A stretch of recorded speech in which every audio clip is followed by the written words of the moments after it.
Hello everyone. आज की इस वीडियो में हम लोग बात करेंगे मुद्रा के कार्य के बारे में, फंक्शंस ऑफ मनी के बारे में। तो मुद्रा के कार्यों को हम लोग तीन भागों में बांटते हैं। पहला आपका हो जाएगा मुद्रा के प्राथमिक कार्य, प्राइमरी फंक्शन ऑफ मनी। दूसरा आपका हो जाता है मुद्रा के द्वितीयक कार्य, सेकेंडरी फंक्शन ऑफ मनी। तीसरा है मुद्रा के आकस्मिक कार्य, कंटीजेंट फंक्शन ऑफ मनी। मुद्रा के प्राथमिक कार्य में आपका आता है विनिमय का माध्यम, मीडियम ऑफ एक्सचेंज। दूसरा होता है आपका मूल्य का मापक, मेजर ऑफ वैल्यू। मुद्रा के द्वितीय कार्य में क्या है? पहला आपका मूल्य का संचय, स्टोर ऑफ वैल्यू। स्थगित भुगतान का मानक, स्टैंडर्ड ऑफ डिफर्ड पेमेंट। तीसरा आपका क्या है? मूल्य का हस्तांतरण, ट्रांसफर ऑफ वैल्यू। इसी प्रकार मुद्रा के आकस्मिक कार्यों के अंतर्गत हम लोग तीन बातें लेते हैं। पहला क्या है? सॉरी, चार बातें इसमें आती हैं। राष्ट्रीय आय की गणना, अकाउंटिंग ऑफ या कैलकुलेशन ऑफ नेशनल इनकम। दूसरा है संतुष्टि का अधिकतमीकरण, मैक्सिमाइजेशन ऑफ सेटिस्फेक्शन। तीसरा है आपका क्रेडिट का आधार, और चौथा है धन की तरलता या संपत्ति की तरलता। तो ये वीडियो बहुत ही इंपॉर्टेंट है। इस स्लाइड से आपका कम से कम 1 से 2 क्वेश्चन एग्जाम में आना है, इससे ज़्यादा भी आ सकता है। ठीक है, तो आप केवल इसके नाम भी याद कर लेंगे तो भी काम हो जाएगा। ठीक है, जितने हेड्स में बटे हुए हैं ये मुद्रा के कार्य, पहला हेड, दूसरा हेड और तीसरा हेड। पहला पहला शीर्षक, दूसरा शीर्ष और तीसरा शीर्षक, मतलब जितने भी शीर्षकों में बटा है आपको उनके अंदर कौन कौन सा आता है ये याद रखिएगा, ये इंपॉर्टेंट है आपका। ठीक है, अब इसी बात को हमने अंग्रेजी में भी लिख दिया हुआ है कि फंक्शंस ऑफ मनी। पहला क्या है आपका? Primary function of money. Primary में आपका क्या क्या आ गया? मीडियम ऑफ एक्सचेंज और measure of value. Secondary function में आपका क्या है? Store of value, standard of deferred payment और ट्रांसफर ऑफ वैल्यू। तीसरा आपका है कंटीजेंट फंक्शन। कंटीजेंट फंक्शन में क्या है आपका? Calculation of national income, maximisation of satisfaction, basis of credit और लिक्विडिटी ऑफ वेल्थ। अब एक एक करके हम इन सभी को समझेंगे। तो सबसे पहले हम क्या बात करेंगे? मुद्रा के प्राथमिक कार्य। हमें पता है इसमें दो चीजें होती है। एक होता है आपका विनिमय का माध्यम, मीडियम ऑफ एक्सचेंज। इसका मतलब क्या हुआ? जैसे आज हमें किसी चीज की जरूरत हुई, कोई वस्तु खरीदनी है, कोई सेवा लेनी है, चाहे डॉक्टर की सेवा लेनी है, चाहे वकील की लेनी है, चाहे टीचर की लेनी है, हम उन सबके का भुगतान कैसे करते हैं? मुद्रा के रूप में। सभी चीज़ों का पेमेंट क्या हो गया आपका? मनी के टर्म्स में हो गया। ठीक है, जैसे मान लेते हैं कि मुझे आज एक पेन की आवश्यकता है। ठीक है, मुझे एक पेन की आवश्यकता है। मैं कहाँ जाऊँगा? शॉपकीपर के पास जाऊँगा, दुकानदार के पास जाऊँगा। अब इस दुकानदार को मैंने क्या किया? 10 रुपए का नोट दिया, ये या जितने का भी पेन है हमने उतने का नोट दिया, और इसके बदले में हम क्या ले लेंगे? पेन उससे खरीद लेंगे। तो यहाँ पे जो ये नोट है इसने क्या किया? विनिमय के माध्यम के रूप में काम किया, मीडियम ऑफ एक्सचेंज के रूप में काम किया। तो अर्थव्यवस्था में जो भी आज एक्सचेंज हो रहा है वो क्या हो रहा है? मुद्रा के रूप में ही हो रहा है। ठीक है, जब मुद्रा नहीं थी तो उस समय क्या था? हमारा वस्तु विनिमय प्रणाली थी, बार्टर सिस्टम था। बार्टर सिस्टम में क्या होता था आपका? बार्टर सिस्टम में वस्तुओं के बदले में वस्तुओं का विनिमय होता था, कमोडिटी के बदले में कमोडिटी का क्या होता था? विनिमय होता था। लेकिन आज क्या है? कमोडिटी के बदले आप मनी से उसको एक्सचेंज कर रहे हैं। ठीक है, बदल रहे हैं। तो ये आसान है, आप इसको देख लेंगे। दूसरा कार्य क्या है आपका? मूल्य का मापक। तो देखिए, किसी भी अर्थव्यवस्था में बहुत सारी वस्तुओं का और सेवाओं का प्रोडक्शन होता है। जैसे कोई इकॉनमी है, ठीक है, ये क्या है आपकी? मान लेते हैं एक अर्थव्यवस्था है। तो इस अर्थव्यवस्था में क्या हो रहा है? बहुत सारी वस्तुएं और सेवाएं प्रोड्यूस, गुड्स और सर्विसेज क्या हो रही हैं? प्रोड्यूस हो रही हैं। ठीक है, जैसे आपका क्या हो गया, राइस हो गया, चावल हो गया, वीट हो गया, गेहूं हो गया, लैपटॉप हो गया, मोबाइल हो गया, आपको एजुकेशन की फीस देनी है, आपको फ़ी देना है, फाइन देना है, ठीक है, वकील की फीस देनी है। तो इन सभी का भुगतान या इन सभी का एक मूल्य होता है। चावल का भी मूल्य होगा, गेहूं का भी मूल्य होगा, लैपटॉप का भी मूल्य मूल्य होगा, आपने जो फी दी हुई है उसका भी मूल्य होगा। और ये सभी किसके रूप में हो रहा है, मुद्रा के रूप में हो रहा है। वस्तु विनिमय प्रणाली में क्या होता था, इन सभी के बदले में आपको कोई वस्तु देनी पड़ती थी, जिससे बहुत सारी समस्याएं आती थी। आज क्या है, सभी चीज का वैल्यू हमने किस में माप रखा है, सभी चीजों का मूल्य हमने मुद्रा के रूप में माप लिया है, और आसानी से हम किसी भी वस्तु का मूल्य मुद्रा के रूप में माप कर काम कर सकते हैं। ठीक है, तो ये हो गया आपका प्राथमिक कार्य के अंतर्गत दो बातें, विनिमय का माध्यम और मूल्य का मापक। ये आपका इंग्लिश में है, मीडियम ऑफ एक्सचेंज और मेजर ऑफ वैल्यू, आप इसको पढ़ लेंगे। आगे बढ़ते हैं, आगे है मुद्रा के द्वितीय कार्य।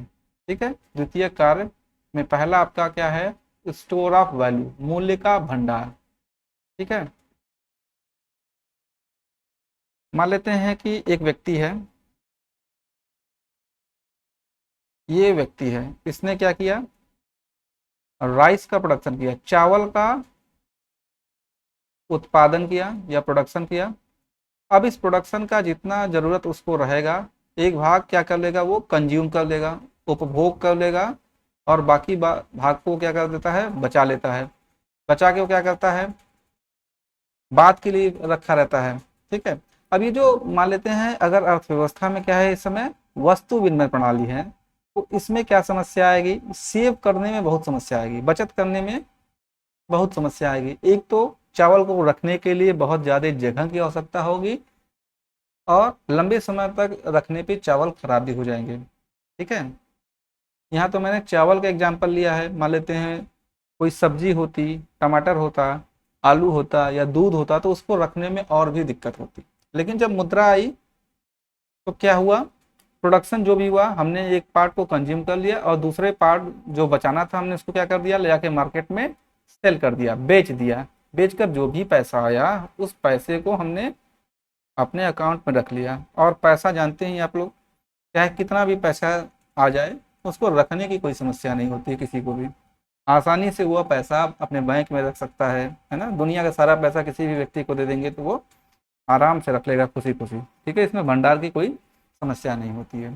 तो इससे क्या हुआ, प्रोडक्शन को, अधिक प्रोडक्शन को इसने प्रोत्साहित किया। पहले क्या करते थे कि लोग अगर ज़्यादा प्रोडक्शन हो जाएगा तो इसको हम रखेंगे कहाँ, बहुत समस्या आ जाती थी। ठीक है, तो इसने क्या किया, वैल्यू का एक तरीके से कलेक्शन किया, स्टोर कर लिया, स्टोर ऑफ वैल्यू कर लिया, किसने, मुद्रा ने। दूसरा क्या है आपका, स्थगित भुगतान का मानक। स्थगित भुगतान मतलब ऐसा भुगतान जो भविष्य में किया जाता है। ठीक है, आपको जरूरत आज थी पैसे की, आपके पास पैसा नहीं था, आपने किसी से उधार ले लिया, अब इस पैसे को आप कब पेमेंट करेंगे, भविष्य में करेंगे। स्टैंडर्ड ऑफ डिफर्ड पेमेंट, ऐसा पेमेंट जो कि फ्यूचर में होता है, पेमेंट मेड इन फ्यूचर, उसको हम लोग क्या बोलते हैं, स्टैंडर्ड ऑफ डिफर्ड पेमेंट। ठीक है, अगर हमको कोई भविष्य में भुगतान करना है तो वह मुद्रा के रूप में ही हो पाता है। ठीक है, आज मैंने किसी व्यक्ति से उधार लिया है, अब उसको 3 महीने बाद मैं वो पैसा लौटा दूंगा। और जब मुद्रा नहीं थी अर्थव्यवस्था में तो ऐसा करना बड़ा मुश्किल हो जाता था। ठीक है, आज आपको किसी चीज़ की आवश्यकता है, भविष्य में आपको पेमेंट करना है, अब भविष्य में कितना पेमेंट करना है, ये बड़ी समस्याएं होती थी। लेकिन मुद्रा जब से आई है कोई ऐसी समस्या नहीं होती है। तीसरा आपका आता है, ये इंग्लिश में आप देखेंगे, सेकेंडरी फंक्शन या द्वितीय कार्य का तीसरा भाग है मूल्य का हस्तांतरण, ट्रांसफर ऑफ वैल्यू। जब वस्तु विनिमय प्रणाली थी तो उस समय एक व्यक्ति अगर एक जगह से दूसरी जगह चला गया तो उस समय उसको अपना वेल्थ ले जाने में बहुत दिक्कत होती है। लेकिन जब मुद्रा हो गया तो इसमें कोई समस्या नहीं होती। जैसे मान लेते हैं कि एक व्यक्ति है, एक व्यक्ति है, ठीक है, इस व्यक्ति की, यह व्यक्ति यूपी का है, उत्तर प्रदेश का है, और इसकी नौकरी लग गई आपकी, मान लेते हैं कर्नाटक में नौकरी लग गई इसकी, कर्नाटक में इसकी क्या हो गई, जॉब लग गई। अब कर्नाटक गया ये, इस व्यक्ति को कर्नाटक बहुत पसंद आ गया, ये वहीं रहना चाहता है, तो क्या करेगा, इसके जितने भी संपत्ति है, जितनी भी वेल्थ यूपी में है, वो क्या कर सकता है, यहाँ पे सेल कर सकता है, बेच देगा, और कर्नाटका में इसी पैसे से दूसरा घर, दूसरा अ, गाड़ी, सब कुछ खरीद सकता है यहाँ पे, और जाके वहाँ रह सकता है। तो इससे क्या हुआ, आपका मूल्य का हस्तांतरण भी आसानी से हो जाता है। किसके कारण, ये मुद्रा के कारण ही संभव हो पाया है। जरा वस्तु विनिमय के बारे में आप सोचिए, उस केस में अगर आपको यूपी से कर्नाटका जाना होता तो कितनी समस्या होती।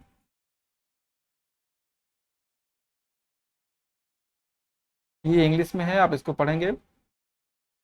तीसरा फंक्शन है मुद्रा का कंटीजेंट फंक्शन ऑफ मनी, मुद्रा के आकस्मिक कार्य।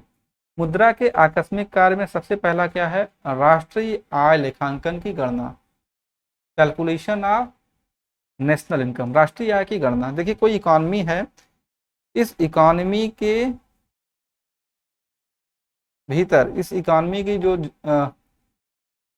मतलब राष्ट्रीय आय की परिभाषा क्या होती है, किसी देश की सीमा के भीतर एक वर्ष की अवधि के दौरान उत्पादित समस्त वस्तुओं और सेवाओं का मूल्य, जिसमें विदेशों से प्राप्त आय भी शामिल होती है, वो क्या होती है, उसकी राष्ट्रीय आय होती है।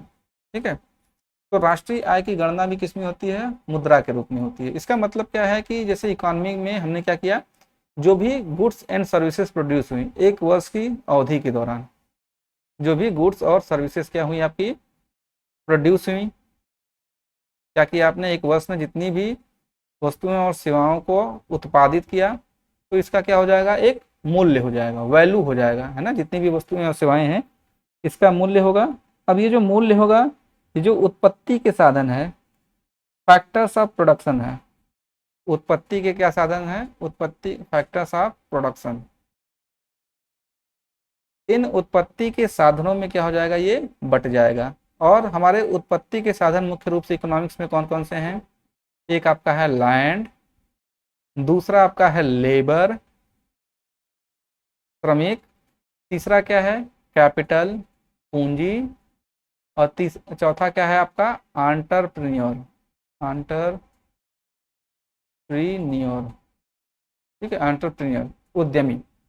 तो ये जो मूल्य है, ये मूल्य क्या होगा, उत्पत्ति के साधनों में बटेगा। लैंड को क्या मिलेगा, भूमि को क्या मिलेगा, इसको मिलेगा रेंट, ठीक है। लेबर ने काम किया, श्रमिक ने काम किया, तो इसको क्या मिलेगा, इसको मिलेगी मजदूरी, वेज। तीसरा आपका है पूंजी, कैपिटल, इसको क्या मिलेगा, इंटरेस्ट मिलेगा, ब्याज मिलेगा। चौथा क्या है आपका, एंटरप्रेन्योर या उद्यमी, उद्यमी को क्या होता है, प्रॉफिट होता है। तो ये जो सारे पेमेंट आप देख रहे हैं, रेंट, वेज, इंटरेस्ट, ये सारे पेमेंट किस में हो रहे हैं, मनी के टर्म्स में हो रहे हैं, ठीक है। तो मुद्रा ने ही राष्ट्रीय आय की गणना को आसान बना दिया। अब ये सोच के देखिए कि अर्थव्यवस्था में अगर मुद्रा नहीं होती, हमें राष्ट्रीय आय की गणना करनी होती कि हमारी राष्ट्रीय आय कितनी है, अमेरिका की राष्ट्रीय आय कितनी है। तो हम कैसे गणना करते हैं कि हमारे देश में 1 टन गेहूं हुआ है, 2 टन चावल हुआ है, 100 बकरियां हैं, 1 लाख भैंसे हैं, मतलब कितना समस्या होते हैं। अभी आज क्या है, हमने सभी चीज़ों का मूल्य पैसे में कर लिया और कंपेयर कर सकते हैं एक देश से दूसरे देश की जीडीपी को। फिर हम लोग बात करेंगे अब संतुष्टि का अधिकतमीकरण। इसका मतलब क्या हुआ, मैक्सिमाइजेशन ऑफ सेटिस्फेक्शन। तो ये आपने माइक्रो में पढ़ रखा होगा, जैसे MU(x/P(x) बराबर MU(y/Py). ये क्या है, उपभोक्ता का संतुलन है, ठीक है। ये आपने पढ़ा हुआ है। ये किसके कारण संभव हो पाया, मुद्रा के कारण ही संभव हो पाया। जैसे मान लेते हैं एक व्यक्ति है, इस व्यक्ति ने क्या किया, एक वस्तु X खरीदा, इस वस्तु की वह कीमत कितना देना चाहेगा, इस वस्तु का कीमत वह इसकी जो उपयोगिता है, इस वस्तु X की जो उपयोगिता है, सीमांत उपयोगिता, उसी के बराबर देना चाहेगा, ठीक है। तो ये हम कैसे किसी व्यक्ति का संतुष्टि अधिकतम कर पाए, मुद्रा जब थी इसी के आधार पर हमने उस व्यक्ति का संतुष्टि को अधिकतम किया। फिर आएगा आपका क्रेडिट का आधार, बेसिस ऑफ क्रेडिट। ठीक है,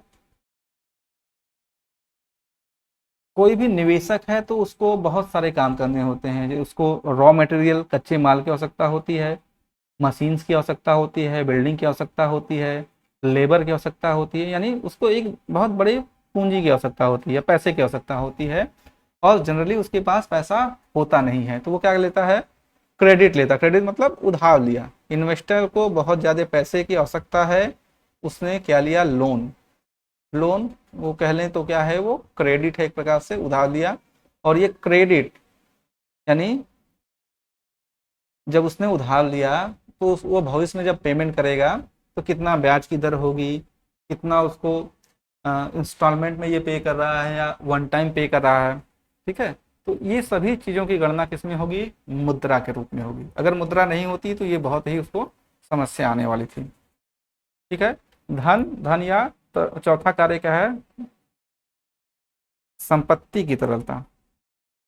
ठीक है, मुद्रा के द्वारा हम किसी भी संपत्ति को के रूप को बदल सकते हैं। तरलता का मतलब क्या होता है, किसी भी संपत्ति के का एक रूप से दूसरे रूप में बदल देना। जैसे आपके पास सबसे तरल संपत्ति क्या होती है, करेंसी होती है, मुद्रा होती है।